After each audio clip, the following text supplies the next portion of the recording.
Welcome to the No Problem Parenting Podcast. Turn behavior problems into no problem with Jackie Finneman. Are you ready to become the confident leader your kids crave you to be? Do you want to learn how to make parenting easier and more fulfilling? Whether you are at your wit's end or you want to have more fun as a parent, you're definitely in the right place. Now here's your host, Jackie Finneman. Welcome back, parents, to the No Problem Parenting Podcast, where we choose to deal with and overcome the emotional and behavioral challenges within our homes. And today, my guest is coming on to help us with communicating with our teens. So welcome to the show, Elise. Thank you for having me. I'm excited to be here. Well, let's just get started with a little bit of your background and how you went from being a middle school teacher to a parenting coach for parents and teens. Yeah, so I was a middle school special ed teacher, and I was exactly where I wanted to be. And then I got pregnant with my older daughter and realized I really actually wanted to spend the majority of my time raising her and then my next daughter who came along. So I left teaching, and I never anticipated going back to working with that age group. I didn't know where I was going, but I didn't see myself going back to teaching. And I have had some autoimmune health problems. And so I became a yoga instructor, and then I found health coaching and got a certificate in health coaching and loved it, and found myself back in a middle school and high school working with that population again. A listing popped up as to work as a health coach in middle school and high school, like a homeschool hybrid near where I lived. And I applied and I got an interview. And I think because of my teaching experience, I was a great fit because I understood how the school worked and I understood the teachers' perspectives. And I loved it because one of the challenges with teaching for me was managing so many students at once. Also in special ed, that was a little bit more challenging. My students were reading at a first and second grade level in sixth and seventh grade. And so I was creating curriculum so that they could access the information. And so it was a lot of work outside of teaching. So I loved teaching, but I was like, I can't parent and create curriculum and teach at the same time. Right. This position, I was working one-on-one with students. I got to support them with education, though mostly it wasn't really I felt pretty quickly like I wanted to expand my coaching to support the students because they weren't coming to me with functional medicine, health coaching issues. Right. I did another life coaching certificate, and then I really felt like I could hold space for the students in whatever they were coming to me with. So it wasn't just about mental health needs specific to health coaching. You kind of could do whatever they needed. Yeah. I mean, I was in that position through COVID. Mm-hmm. So the challenges for teens have been pretty big, over the last few years. And yeah, I wanted to be able to really support them in all of the ways that they needed. And then school started back in session and you were doing more in-session time with the students, but you still had a desire to be able to work with both the kiddos and their parents to support more of the family. So tell us a little bit about that. Yeah. So oftentimes when I was in the school, the teachers would be like, hey, this student is really struggling either academically or socially or emotionally. And then I would come in and parents would usually sign a waiver and that was it. And I had a few parents that wanted to meet me and wanted to have a conversation with me and were more involved. But the majority was just me and the student. And I was actually during my life coach training program, I said to one of my master coaches, I'm coaching these kids. A lot of their issues are coming from home. As a coach, I know environment really matters. You can't really change, and teenagers don't have as much control over their environment because they're still living with their parents. And she said to me, I remember very clearly, it will be hard for you to really make the change with the teens that you want to make if you don't have any parent support. And it was kind of a turning point for me. It was getting towards the end of the school year. And I was like, yeah, I think I want to go out on my own, because I also know that a lot of times the parents need support just as much as the teens. Right.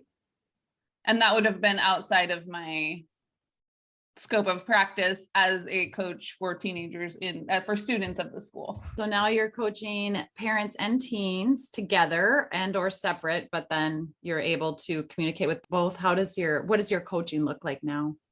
I have teen-centered coaching package and a mom-centered coaching package. And with my teen-centered package, well, I always have like a call with the parent first, because they reach out to me, and then a call with the teen to see if we're a good fit. And then the coaching starts. And then once the rapport is built with the teen, we can kind of decide if they believe it would be good to pull a parent in for a call, either with just me and the parent or all three of us. Right. Got it. Cool. Yeah. All right. Well, that's awesome. It is helpful to know for parents listening out there today, how does coaching work? What does it look like? I'm a coach that works only really with parents. And so I can meet the kids. Sometimes I do meet the kids, but oftentimes I want to coach the parent to do the work with the kids. But I do get a lot of requests from parents for me to meet solely with the teenager, which I will sometimes do, but I'm so happy to meet you, Elise, because now I can refer those people on to you, because that's more, your wheelhouse. Like I said, I can do it, but really my niche or my goal is to be able to help the parents. So I was so glad that when you reached out to be on the podcast, and like, yes, I got to know you, because it is there. You've got some great ideas about communication. And so we'll dive right into that. You say that communication obviously starts with listening, right? And there are 3 steps to listening without judgment. So tell us about those. Yeah. So one of the things that comes up a lot when I either am working with a parent or a parent calls me and is having challenges with their teen, they say things like, how do I listen openly without judgment to them when they're telling me things that are either really triggering to me, or I think are completely crazy, or all of those things. And as we know with teen like brain development, there are so many changes happening in their brain that is making them do things that for parents and adults, it looks and sounds crazy. Right. And so I like to bring brain development in, just because it's like, it is part of the process of becoming a like successful, healthy adult. And it can be very uncomfortable for the parents and the adult caregivers. Right. To experience. So the first thing I like to do is, or I like to help parents with, and I also do this in my own life as a parent, is to get clarity around what your teen would like from you. Parents have been giving advice and help and all of these things through the really like young years, where that's what your kid really needed from you. It's like, Mama, I need help. That's what my kids are 6 and 9. So my 9-year-old is getting out of that phase. My 6-year-old is still very much in it. And then, but teens are coming to us mostly because they just like want us to listen to them. Right. But they don't want our advice. They just want to be heard. They just want to be heard. And so it can feel a little clunky, but like, just ask them, how do you want me to show up for you right now? Do you want advice? Do you want me to just listen? Like, what do you want from this? And then I love that. They can say like, oh, like it'll make them think about it. It'll help them to see that you're trying. Hopefully they'll be able to say, I just want you to listen, or I really want your advice right now, Mom. I love that. Anytime we can get our kids to think, that means they're in the curious part of their brain, which is that prefrontal cortex, right? Their thinking cap, and not in that defensive reactionary, back part of their brain where it's like game on, fight, flight, or freeze, right?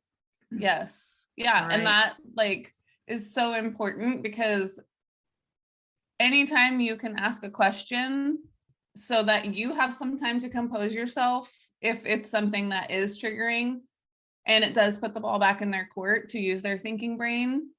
And they're like, oh my gosh, she's like not just coming at me with something. She's asking me questions. Let me think about that. That's so helpful for both sides. Right. Yeah. So awesome. like, tell me more is another question. That's just really, if you're really caught off guard, tell me more always works. That is a good one. That's a good habit to get into. Yes. Is saying, tell me more. Tell me more. So the first one is clarify. And then the second one is to take a breath.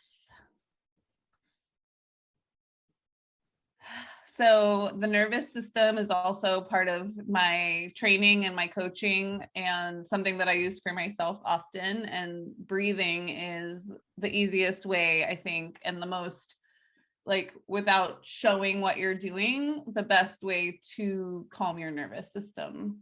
So, and it is inexpensive and it's at our disposal. And it's like literally one of the easiest, or I should say most simple things. And yet sometimes can be so hard when you're triggered or caught off guard. Yes. Yes. And what like taking a deep intentional breath does is it like, with intention can open you to, because you just got clarity. They said, I just want you to listen. So then taking a deep breath and really like thinking to yourself, okay, I'm going to be open to them.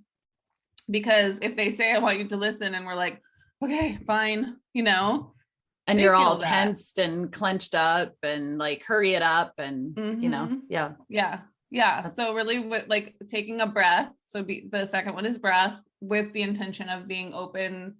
And you want to be curious too. You want to put your thinking brain on. I think it's important to know that teenagers in this time, their brains are like, they're able to think about things in a new way.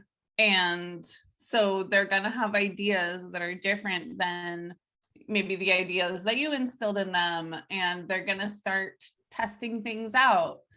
And the more you can listen, you don't have to like say yes to everything, but the more you can listen with open curiosity to their ideas, the more they're going to want to come to you, which is, I think, what we all want. Yeah, exactly. And so that last step is to accept their process. That means that you, like just what I said, you don't have to say, oh yes, you can go to that party, or yes, I think it's a great idea to take a trip with your friend, but you can really accept that that's what they think and be okay with that. That's what they think right now. Yeah. And that's their idea. And you don't have to be like, oh no, that can never work, or you can't go, or you just pause, let them, that's an idea, or, oh, that's a thought. And tell me more. Tell me more. I love it. Gain clarity, take a breath, and accept their process. That will calm a lot of things down. I love that you say that. They really don't want our advice. We want to give it so bad. We can predict. They'll tell us something that they're going to do or what, and we can predict what's going to happen, and they don't know yet. And we want to save them from the hassle or the pain or the discomfort of the outcome that we can probably predict. If there is a negative outcome, we can predict that, we can predict what it is or what it might be. And so we want to rescue them from that or save them for that. And that is one of the worst things we can do, unless it's a true safety concern. But we have to be careful not to twist it into that it's a true safety concern, right? Yeah, 100%. And I think that prediction is based on our experience, and that's not always their experience. And so what I see with moms, especially moms who have had really challenging, either traumatic experiences or just really deep wounding from the time of life that their child is in, their prediction is what happened to them. And it's not necessarily what's going to happen to their child. Right. And even if it does, a lot of times parents will say to me, well, I just don't want my kids to have to go through what I went through. My response to that is almost always, why not? Because if you look at where the parents at now, all they've learned, all they've been through, the reason they make the good decisions they make now, the reason they're in a healthy position that they're in now is because of those experiences and, or how they know right from wrong. Now I get it when some parents are like, well, I put myself in dangerous situations and I made some pretty horrible or pretty risky mistakes. I get that you want to share that with your kiddos, and you can actually share them. But instead of it being a no to the kid, just say, hey, I have a fear or I have a worry and I want to rescue you from this, but I don't want you to think you need rescuing. So can I just tell you about my experience? Or someday, maybe it's not going to be that day because they'll be too like, oh, great, here we go. You're going to give me your advice. And I'm, but maybe on Sunday after church or on Saturday before you go to the movies, can I tell you about my experience? And we don't have to always get it in right in the moment. Right. Yeah. I know. I mean, I was a wild teenager. So I'm like prepping myself, and I see that as part of my work to be able to connect with teens really well. And part of my work to be able to support parents when their teens are doing these things, because I did them all. And I turned out great, Right. and I came from a wonderful family and super supportive, all of the things, and I rebelled. And so it can feel in the moment like this is the rest of our life. They will never change. But like the teen years are so tumultuous and they change. They can be, it goes back and forth, flips and flops so much that the more when I'm supporting parents, the more that I can like support them. And I'm sure you know this too in your work, in giving themselves the support that they need so that they can be really strong and clear and confident and taken care of. Yes. And feel like they are being a good parent. And it's okay to let your kids try some things that other parents would be like, you're never going to let her go there. You would never. And it's like, yes, I am actually. We used to say this to our kiddo quite a bit, especially when he would hang around some of the kids, that they were good kids, but they were making poor decisions. And rather than saying you can't hang out with them, I would just say, I hope some of you rubs off on them. Because I didn't want him to think just because you're hanging around those kids that I didn't want him picking up those behaviors and do it. But why would I think that of him? I knew he was a good kid. I knew he had a good head on his shoulders. He might have tried some things. I am not around him all the time. I can't be there. Right. And so that's the fear in me that says, oh my gosh, please don't, do whatever they're doing. But I wanted to send him the message that I believe that he'll make the best decision for him. And what is that giving him? Like you having confidence in yourself as a parent and confidence that you've taught your kid that they have a really strong foundation gives them the confidence, which is, I think, what we all want our teens to have. And something that I work with when I'm working with teens a lot is their confidence. And parents modeling that is the first step to the teen experiencing that for themselves. Yeah, I agree. I totally agree. And the other thing is our son is a really good kid. He's got a great head on his shoulders and he's still a teenager. And so there is not like, I think there's that fear in every parent to some level, and it can get away on us if we allow it, if we continue to obsess about it or, think about it. But there's going to be times he's going to make mistakes, and I have no idea what those are. And he has no idea what that is right now for himself. So you can have a really good kid and something really tough or bad can happen. And I think it's just really important for parents to not go down that idea or thought that something bad is going to happen. We just kind of have to, I don't want to say wait and see, but what are your thoughts on that? A couple different things. One is, yes, 100%. And it's not like, I think a lot of times parents are like, oh, it's a reflection on me. Yes. That I didn't parent well, that I wasn't as controlling, or, like I didn't have enough control. So I let them do this thing and something happened, or it's like a character fault. So, and really it's like they're a teenager, I have usually it's young girl, like 12 to 15-year-old girls that I coach. And, they're really butting heads with their moms. And when I meet with the teen on their own, they're kind of amazing. Like they're doing so much, like they're doing well in school. They care about school. They have intrinsic motivation, so many amazing things. And they're a teenager who's trying to get their autonomy and their mom is driving them crazy and all of the things. And so it's not that they're going down the wrong path or that they're, it's just, they're literally a teenager. Right. Give them a break and give ourselves a break. And I love that you said that about a reflection of us as parents, because of course we want our kids to do well and we want them to behave and we want them to be respectful. And, you can be out in public and people are looking at you and they're you're like bragging up your kid or talking about how wonderful stuff is. And meanwhile, your daughter is in the same group as these other girls. And one of the moms heard something horrible that your daughter said or did while with these girls. And so then they were like, well, actually your kid's not all, you think they are. And that can be super embarrassing. So then we go home and we talk to the kid and we're like, what did you do? What did you say? And it creates this big problem. Yeah. Which that's such a good point. And I think it's so important to remember, like socially what's happening for teens is they're trying so hard to fit in.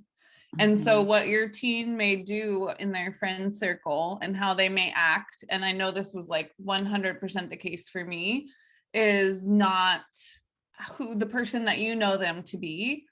And if you experience them in that situation or stories about them, it can feel so confronting. And that is part of teen development, is they're just trying so hard because that social like fitting in is so much of what's happening during teen years. And it's a necessary part to become a functioning social adult. Right. To learn how to do that, but it's clunky and it doesn't like it can be very confronting for the parent. Like, wait, this isn't the human that I know. Yeah. And then it can be all those other things that we get into, like being embarrassed or, and just really wanting to make sure our kid never does that again or never says that again. And it's like, that is way too much pressure for them. What can we do if your child makes a mistake, or even if you as the parent makes a mistake? What kind of a conversation can you have, or how do you have that conversation with them? When something like that happens, we want to control. Because another thing that happens in teen years, and you were kind of speaking to this before we pressed record, but teen years can be very isolating as a parent, because when they're little, you can talk about sleeping and potty training and tantrums, and it doesn't feel like it's a personal attack on you as a parent. Right. You're like, this is the stage they're going through. But with teens, it feels personal a lot of the time, as like, your teenager probably doesn't want you to share. And so you'd be breaking their trust. And then B, there's some shame around the way that they're acting, because you're like, I didn't raise them to act this way. So it can be really isolating. And when we feel isolated and then our teen does something and we feel judged by other people, we want to control the situation so that it doesn't happen again, which is, of course, that's what we want to do, Right. And trying to control your teenager is not going, it's not a great idea. It's not going to work very well. And so really connecting with them and talking to them about the situation in a way that is not blaming or shaming of them can be really, really helpful and supportive of both of your guys' relationship. Yeah, I totally agree. And so you have examples of that. You even have a free download on communication, right? Tell us about that. I do. So I have studied nonviolent communication for a while. And the thing that I love about nonviolent communication is that it really starts with like yourself, connecting to yourself, which is something that I think is so important. I think Brene Brown says you can only be as connected to others as you are to yourself. And so with nonviolent communication, before you ever speak, you kind of take yourself through this process of what was my observation of what happened? How do I feel about it? What is my need? And what is my request? Nonviolent communication done properly is opening the window or the bringing down the wall of communication between the two of you, rather than a lot of times when we communicate with other people, rather than making an observation, we're making a judgment of what we think happened. And then like a little wall starts to build. And then rather than saying like what it made us feel, we kind of make an accusation or say something about what they did. And then the wall comes up a little bit more. And the interesting thing is when you go through this process on your own, even like myself, who's read books and studied this and like teaches it without being really intentional, I do these things too. Yeah, it's very much human nature. And it's part of our language too, the way that we use words. Often I feel like this, just for a silly example, like I feel like this dress isn't flattering on me or something like that, which isn't a feeling at all. Yeah, right. Like, and so we use feel in the wrong way. And so when we can really get like clear on our language and like a feeling is something that happens inside of our bodies and doesn't have anything to do with anyone else. Yeah. So like and a lot of us have emotions or feelings that we kind of go to more often. And so I just love like looking through feeling words and looking through like, what are my needs? Like, 'cause sometimes I don't know. And if I'm going to communicate with someone without knowing how I'm feeling or what I need, the chances of getting my needs met are very low. Right. Oh, I love that. I had Dr. JJ Kelly on the podcast and she supports teens as well. But the two of you have, I think, similar messages, but different approaches. And I think that's fantastic. She talks about that too, that a lot of times we're saying, how do you feel? And it's really, or this is how I feel, but it's really not how you feel. It's what you think. Yes, all the time. Yeah. And so we're creating anxiety in kids that really otherwise wouldn't be there. Let's stop. Not that we don't want kids to feel. I mean, we're kind of like getting to the point where feelings are good and share your feelings and all that, but maybe the pendulum has swung a little too far sometimes. And it's more about, what do you think about that? I think it could be looked at from both sides. One side is like, some things are just thoughts. And one side is, can you like get to the feeling? Because if you can get to the feeling and understand it, then like there's something to work with. But if you're just stuck in the thinking and like things that people have said about that thinking, then you don't know how you're feeling. You're just kind of stuck in this weird in-between space. And so I think it's really important to keep digging underneath and not into the like thinking, ruminating part about the feeling, but like put your hand on your chest and your hand on your belly. Like, what do you feel? And here's a list of feelings that you might be feeling. Look through them. And identify it, and then you can address it. And then that way you can move on from it. And it doesn't have to stay kind of harbored in your body. In nonviolent communication, under every uncomfortable, icky feeling is a need not being met. So if you can get clear on what the feeling is, then you can like look at your needs list and say, what is making me feel that way? Oh, I need to be heard. A lot of times for teens, that's what it is, Right. And then you can ask.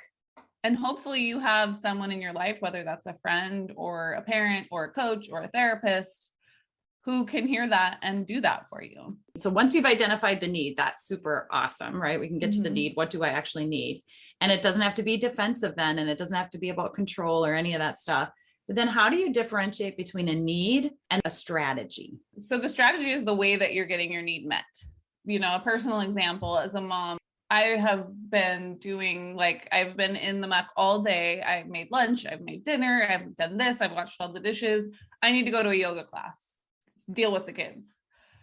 So the yoga class is the strategy that I use to get my need for like peace and calm and quiet and space. And as the person on the receiving end, I've just listed all the reasons why I deserve a yoga class, which I don't need to give. Like, Right. I don't need to say all the things that I've done to deserve a yoga class. I just like, I deserve a yoga class, you know? So there's that.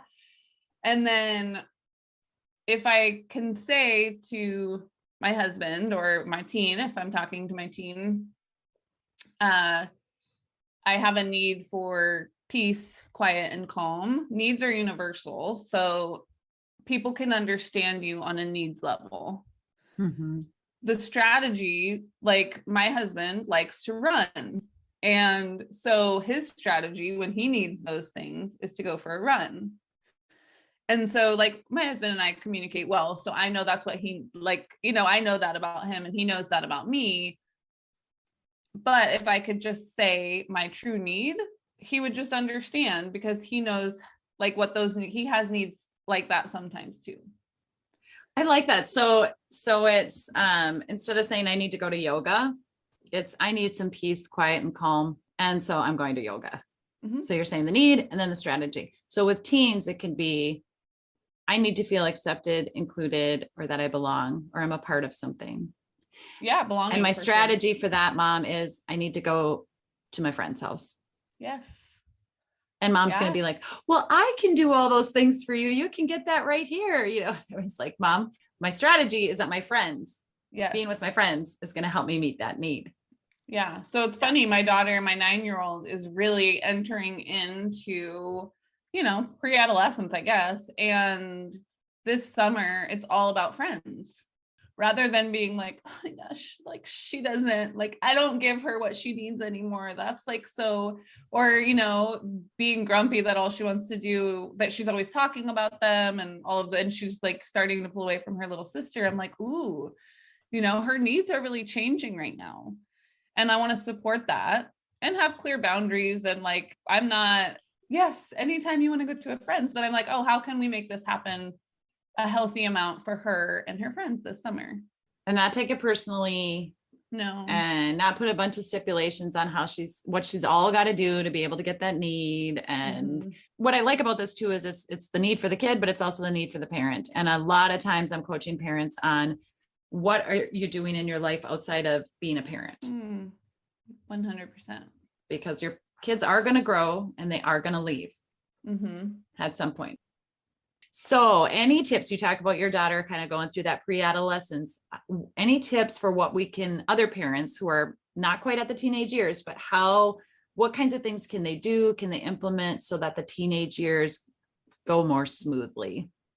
Yeah. So starting the 3 steps of listening without judgment when your kid is like 2 is a great idea, you know, and the caveat to that kind of, so when they're younger, like you don't have to be as worried about like you want to ask them what they would like from the situation, even when they're little, so that you can get in the habit. But your facial expression when a little one comes up to you can be surprise, you know, when they're teens, you want to really be aware of your facial expression and your energy because they pick up on that a lot quicker.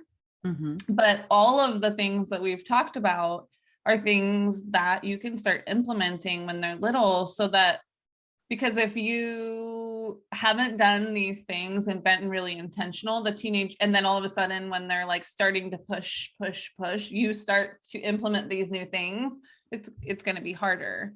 And so it doesn't, like, all of the importance of listening to them, the importance of apologizing and making repair when you've lost your temper, all those things are so important, so that when they get to the teen years, they know they can come to you because they know you listen to them.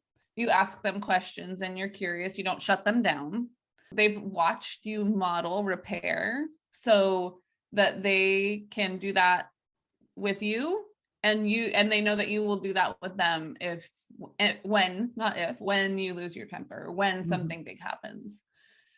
So I feel like all the things that I talk about with parenting teens are really good to start as early as possible. Awesome. I love that. All right. So how can we go get your free download? Yeah. So it's eliseknox.com/communication.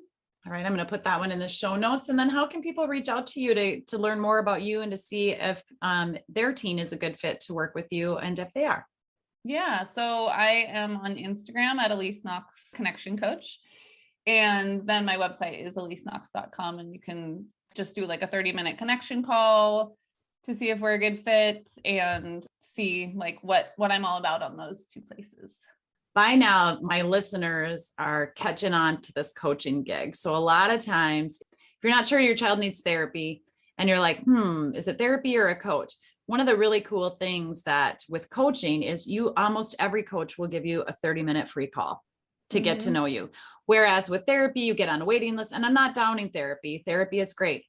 Or if you are on a waiting list, reach out to a coach first, get the process started. And we're not going to do therapy with you as coaches, but we're going to give you some great ideas for how to have those trusting relationships or better relationships in your home with your kids while you're waiting for that therapy process. Coaching is different than therapy, but I just really recommend that when you are offered a 30-minute free session with a coach, check them out. And my process with teens, I know sometimes I'm like, wow, this is, when I talk to coaches who just work with adults, I'm like, that sounds easy, because I will have a call with the parent and it's like a great fit. But then the teen, either they talk to the teen and the teen's not ready, or I get on a call with the teen and we just don't have like it's not perfect, and the teen, it's just not flowing. And so then that doesn't happen right then because it's not the right time, and it might happen later. And so for me this summer, I have some teens that I work with who school is really stressful for them. So in the middle of my package, it was summertime, and I was like, you know what, I had a call with them over the summer.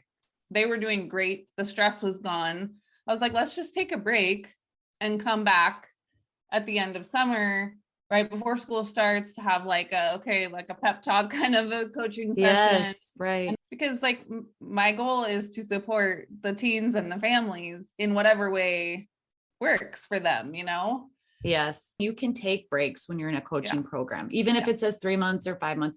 Typically coaches offer like, hey, things are going well. Why use the time right now? Let's postpone that till another time. So that's awesome too. So I didn't even know we'd get into all of that, but that it is, sometimes people ask me, like, well, what do you do? What is parent coaching and how does that work? And another exciting thing for at No Problem Parenting, you can go to @noproblemparents.com. Our resource page is launching. And so parents can go onto there and you'll see Elise. She will, because she's been on the podcast, we'll have her resource up on our website. And then you'll see a host of other people. So if you do reach out to Elise and you love her, but your kids are like, we're not a good fit, or any of the other coaches that I've listed on my website, take a gander, go around. You can do a bunch of 30-minute free calls with people and get a whole lot of advice, parents. So anyway, I appreciate you reaching out, Elise. I'm so glad to have made the connection. I look forward to doing more with you and staying in connection and collaboration. Yeah, thank you so much for having me. It was wonderful to chat with you today. Thank you for tuning in to the No Problem Parenting Podcast. Join Jackie next time for more tips, tools, and resources that will help you become the confident leader your kids crave you to be. Who do you know that we could support on their parenting journey? Like this podcast, subscribe, share, or leave a review of the show. Your support of the No Problem Parenting Podcast pays it forward and helps us help more families.